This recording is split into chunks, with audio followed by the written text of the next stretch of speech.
Hello friends, இன்றைக்கி நாங்கள் இலங்கை ஸ்டைலில் பிரிஞ்சோல் மோஜு கொஞ்சம் வித்தியாசமாக பார்க்க போகிறோம்.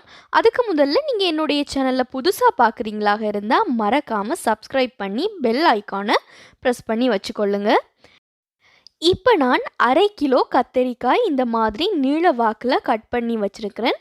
அதை எண்ணெயில் நல்ல பொன்னிறமாக வரும் வரைக்கும் பொரித்து எடுத்துக்கொள்ள வேணும். கத்தரிக்காய் நீங்கள் பொரிக்கும் பொழுதே கொஞ்சமாக உப்பு சேர்த்து நல்லா பிரட்டினதுக்கு அப்புறமாக இந்த மாதிரி ஃப்ரை பண்ணி எடுத்துக்கொள்ளுங்க. நல்ல பொன்னிறமாகவும் லைட்டாக மொறுமொறுப்பாகவும் வந்தால் அதோட சுவை நல்லா இருக்கும்.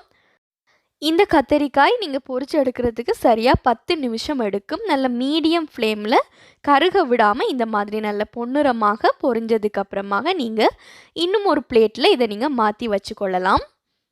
இப்போ நான் மற்ற எல்லா இன்க்ரீடியன்ட்ஸையும் ஃப்ரை பண்ணி எடுக்க போகிறேன். இதில் 20 சின்ன வெங்காயம் எடுத்துருக்கிறேன். அதை முழுசாகவே எண்ணெயில் சேர்த்து நாங்கள் பொரித்து எடுத்துக்கொள்ளலாம். நிறைய நேரம் இதை பொரிக்க வேண்டிய அவசியம் இல்லை. ஒரு 2 நிமிஷம் நீங்கள் லைட்டாக இதை வதக்கி எடுத்தாலே போதும்.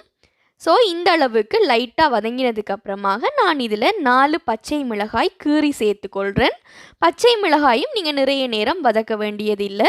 இந்த வெங்காயத்தோடு சேர்த்து மொத்தமாக 3 நிமிஷம் நீங்கள் இதை வதக்கி எடுத்தால் போதும். இப்போ இதையும் நாங்கள் இன்னொரு பிளேட்டுக்கு மாற்றி எடுத்து வச்சுக்கொள்ளலாம். இப்போ நான் அதே எண்ணெயில் கருவாடு எடுத்திருக்கிறேன். ஒரு 50 கிராம் அளவுக்கு நெத்தலி கருவாடு சுடுதண்ணியில் ஊற வச்சு கழுவி எடுத்திருக்கிறேன். அதையும் நான் நல்ல பொன்னிறமாகவும் மொறுமொறுப்பாகவும் வரும் வரைக்கும் ஒரு 5 நிமிஷம் பொரித்து எடுத்துக்கொள்கிறேன். பொரிக்கும் பொழுது மீடியமில் ஃப்ளேமை வச்சுக்கொள்ளுங்க, இல்லாட்டி சீக்கிரமாகவே கரிஞ்சு போயிடும்.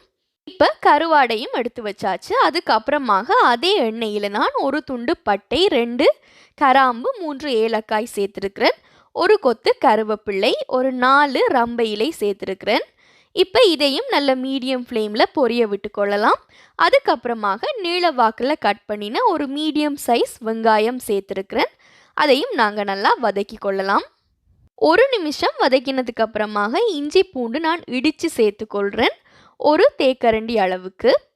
நீங்கள் இஞ்சி 1 இன்ச் அளவுக்கு எடுத்துக்கொள்ளுங்க. கூடவே ஒரு 5 பூண்டு எடுத்து நல்லா இடித்து வச்சுக்கொள்ளுங்க. இல்லாட்டி நீங்கள் அரைச்சி பேஸ்டாக கூட சேர்க்கலாம்.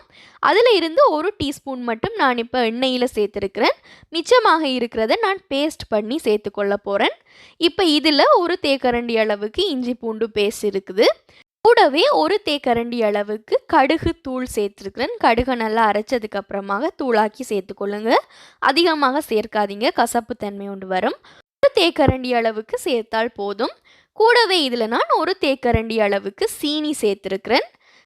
1 மேசைக்கரண்டி அளவுக்கு சிவப்பு மிளகாய் துகள்கள் சேர்த்துருக்கிறேன், ரெட் சில்லி ஃப்ளேக்ஸ்.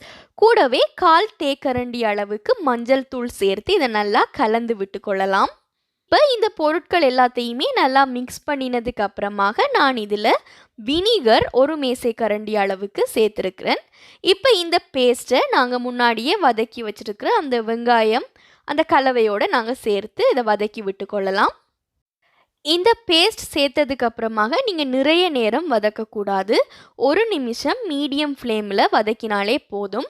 இந்த மாதிரி 1 நிமிஷம் நல்லா கலந்து விட்டு வதக்கி கொள்ளுங்க. அதுக்கப்புறமாக நாங்கள் பொரிச்சு வச்சுருக்கிற எல்லா இன்க்ரீடியன்ட்ஸையுமே சேர்த்து கொள்ளலாம். அதாவது கருவாடு, சின்ன வெங்காயம், பச்சை மிளகாய், கத்தரிக்காய் எல்லாமே நாங்கள் ஃப்ரை பண்ணி வச்சுருக்கிறோம்.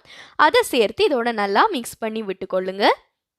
எல்லா இன்க்ரீடியன்ட்ஸ்லையுமே அந்த பேஸ்ட்டோட மசாலா படுற மாதிரி நல்லா கலந்து விட்டதுக்கு அப்புறமாக கொஞ்சமாக உப்பு சேர்த்துக்கொள்கிறேன். கூடவே கொஞ்சமாக சீனி சேர்த்துக்கொள்கிறேன். ஒரு 1/2 தேக்கரண்டி அளவுக்கு சீனி இப்போ சேர்த்தால் போதும். சேர்த்து நல்லா மிக்ஸ் பண்ணி விட்டு கொள்ளலாம். கத்தரிக்காய் மோஜு செய்யும் பொழுது நாங்கள் கருவாடு சேர்க்குறது ரொம்பவே குறைவு. ஸோ இது கொஞ்சம் வித்தியாசமான ஒரு ரெசிபி. இது yellow rice, ghee rice, biryani எல்லாத்துக்குமே நல்லா இருக்கும். லைட்டான ஒரு ஸ்வீட்டோடையும் ஒரு புளிப்பு தன்மையோடையும் மிகவும் சுவையான ஒரு சைட் டிஷ் இது. ஸோ கண்டிப்பாக நீங்கள் இதை வீட்டில் ட்ரை பண்ணி பாருங்கள், உங்களுக்கு ரொம்பவே பிடிக்கும். பிடிச்சிருந்தா மறக்காமல் உங்களுடைய ஃபீட்பேக் எனக்கு கமெண்ட்ஸில் தெரியப்படுத்தலாம். அதோடு என்னுடைய சேனலை நீங்கள் புதுசாக பார்க்குறீங்களாக இருந்தால் மறக்காமல் என்னுடைய வீடியோஸை லைக் பண்ணுங்கள், ஷேர் பண்ணுங்கள், சப்ஸ்கிரைப் பண்ணுங்கள். கூடவே பெல் ஐக்கானை ப்ரெஸ் பண்ணி வச்சுக்கொள்ளுங்க. அப்போ தான் நான் போடக்கூடிய புதிய ரெசிபிஸ் உங்களை உடனுக்குடன் வந்து சேரும்.